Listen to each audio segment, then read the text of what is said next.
भिवानी में महिला आयोग की सुनवाई के दौरान प्रताड़ना के कई मामले सामने आए हैं, पर एक सरकारी महिला कर्मचारी से तांत्रिक द्वारा दुष्कर्म के मामले ने सभी को चौंका दिया। इस पर आयोग की उपाध्यक्ष ने डीएसपी को जांच कर आरोपी तांत्रिक में ठूसने का आदेश दिए हैं। जिंद जिले में एक आईपीएस अधिकारी पर महिला कर्मचारी को प्रताड़ित करने के आरोप लगने के बाद हरियाणा महिला आयोग चौंकना हो गया है। हरियाणा राज्य महिला आयोग की उपाध्यक्ष सोनिया अग्रवाल भिवानी पहुंची और पुलिस के आला अधिकारियों के साथ महिला प्रताड़ना के 5 मामलों की सुनवाई की। इनमें से 2 मामलों का मौके पर निपटारा किया गया। इस दौरान एक मामला ऐसा आया कि हर कोई हैरान है, परेशान है और दंग रह गया। ये मामला था एक सरकारी महिला का गांव के एक तांत्रिक द्वारा दुष्कर्म करने का। भिवानी के 5 केसेस हमने सुने, जिसमें से 2 केसेस क्लोज हो गए हैं और 3 केसेस अभी हमारे पेंडिंग में है, क्योंकि एक केस में हमने कोशिश किया है कि एक महिला का घर बस जाए, क्योंकि उसके 2 छोटे बच्चे हैं और वो केस 3 साल से कोर्ट में पेंडिंग में है, कोर्ट में चला हुआ है।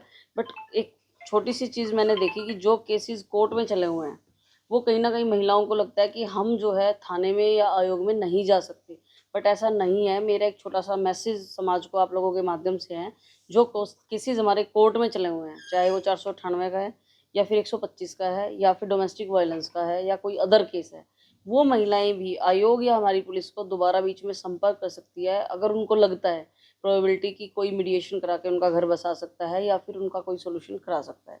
इसी प्रकार का एक केस हमारे सामने आया और निश्चित रूप से हम उस बेटी का जो है घर बसाने में सक्षम होंगे, एक बार नहीं तो दूसरे बार के प्रयास में। एक केस हमारे पास इस प्रकार का आया कि एक महिला आज के टाइम पे एक तांत्रिक के चक्कर में फंस के और कहीं ना कहीं उसके साथ उस तांत्रिक ने, जैसा वो बता रही है कि गलत किया है, इस तरह का भी एक केस आया। एक पढ़ी लिखी महिला जो कि गवर्नमेंट जॉब में है, तो ये बड़ा ही एक निंदनीय विषय है कि पढ़े लिखे लोग आज के टाइम पे भी तांत्रिकों के चक्कर में घुस रहे हैं और अपनी अशमत को लुटाने का काम वहाँ जो है कर रहे हैं। इस तरह का एक केस सामने आया, तो उसमें हमारे साथ जो है मौके पे डीएसपी आर्यन चौधरी जी मिले और उनको स्पेसिफिक इस केस को शॉर्ट आउट करने के लिए बोला गया है कि इसको गहनता से जांच करके ये पता लगाने का प्रयास किया जाए कि वाकई में जो औरत ने, उस महिला ने एलिगेशन तांत्रिक पे लगाए हैं वो सच हैं।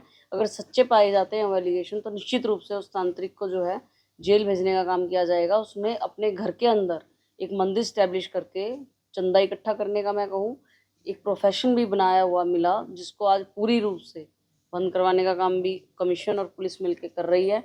तो इस बारे में भी सर को ये मेरी जो है कि सर को बोला गया कि आज खुद पर्सनली एक बार वहाँ जाके चेक करके उसका इस तरह का जो गलत प्रोफेशन समाज में महिलाओं के साथ, महिलाओं की अशमत के साथ खिलवाड़ करने का, मैं कहूँ, और उनको ठगने का कहीं ना कहीं डरा कर वो जो है भविष्य में ना हो, जिसकी जांच का जिम्मा उपाध्यक्ष ने डीएसपी को सौंपा। हरियाणा राज्य महिला आयोग की उपाध्यक्ष सोनिया अग्रवाल ने पहले बताया कि कोई भी महिला जिसका प्रताड़ना या उत्पीड़न का केस कोर्ट में चल रहा है, वो महिला आयोग में भी अपना मामला उठा सकती है।